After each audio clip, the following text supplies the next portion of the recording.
Buenas tardes. Os voy a presentar el artículo que se titula Evolución del microbioma intestinal en un proceso de transferencia de microbiota fecal en un paciente con infección por Clostridioides difficile, análisis por NGS con diferentes programas bioinformáticos. Para empezar, deciros que la infección por Clostridioides difficile ya es un problema de salud a nivel global, que su incidencia no ha dejado de aumentar en los últimos años y que nosotros en la Comunidad Valenciana estamos alrededor de 1.100 casos al año. Esto supone un elevado coste sanitario y además es la principal causa de diarrea infecciosa de origen nosocomial. El tratamiento de elección son los antibióticos y son efectivos en el 85% de los casos. No obstante, hasta un 30% de pacientes suele tener una infección por este patógeno de forma recurrente.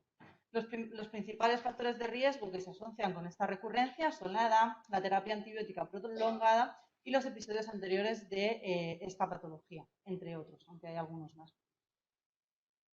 Lo que se ha propuesto es que la transferencia de microbiota fecal puede ser un tratamiento alternativo eficaz, ya que puede ser capaz de restaurar la microbiota del paciente que se puede dañar tras la colonización por el patógeno y por la terapia antibiótica continua. Luego, por otra parte, en el estudio de la microbiota, actualmente hay una gran multitud de programas que se pueden usar, una gran cantidad de pipelines distintos que se pueden aplicar y varios algoritmos para hacer, al fin y al cabo, el mismo estudio. Entonces, nuestro principal objetivo fue probar si, utilizando diferentes programas y diferentes algoritmos, conseguíamos los mismos resultados para así poder equipararlos en todos los centros que se realizara este trabajo. Lo que hicimos fue, pues lo primero, obtener las muestras del paciente que se había sometido a este proceso. Obtuvimos también la muestra del donante, la muestra antes de la transferencia y luego a diferentes tiempos tras la transferencia de microbiota fecal. Extrajimos el ADN, generamos las librerías de secuenciación masiva, las secuenciamos en el MiSeq, hicimos el análisis de calidad de las secuencias crudas y luego utilizamos dos programas, Bioconductor y KIM2, para hacer el análisis bioinformático. Como vemos aquí, en cuanto a los resultados de diversidad alfa, tanto KIM2 como Bioconductor nos arrojaron resultados muy similares. Lo que vimos es que los índices de CHA1 y de Shannon más bajos fueron los obtenidos para las muestras pretransferencia y a los 7 días post-transferencia. Además, la muestra que presentó una mayor diversidad alfa fue la obtenida a los 30 días post-transferencia. La diversidad beta nos ocurrió un poco lo mismo, tanto con KIM2 como con Bioconductor tuvimos resultados muy parecidos. Y al final lo que teníamos era un clúster de muestras no patológicas separado de la muestra patológica. En cuanto a similaridad de muestras, lo que vemos es que las muestras más parecidas entre sí son las muestras del donante y del paciente a tiempos largos tras la transferencia.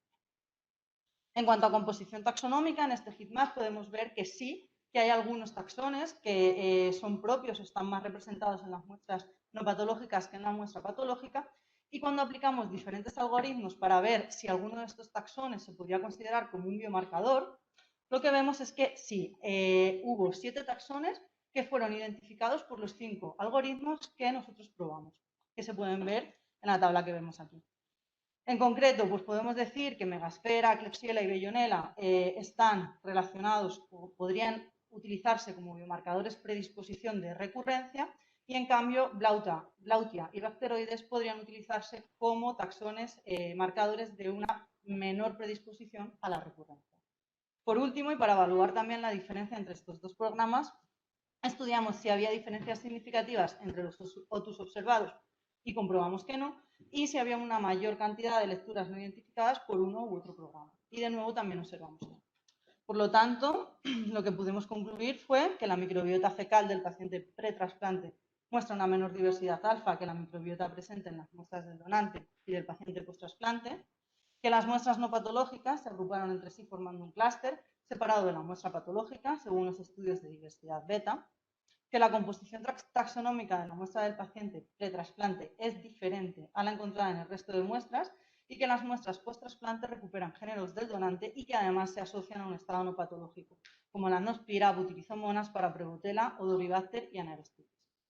También hay géneros como Plautia, Bacteroides y Alistipes que se han encontrado diferencialmente representados en las muestras no patológicas y, contrariamente, hay géneros como Klebsiella, Bellonella y Megasphaera que están sobrerepresentados en la muestra patológica. Y para terminar, y el objetivo principal de este artículo, pues decir que los análisis realizados con los programas KIM2 y Bioconductor generan resultados equiparables en cuanto al número de taxones detectados y en la asignación taxonómica.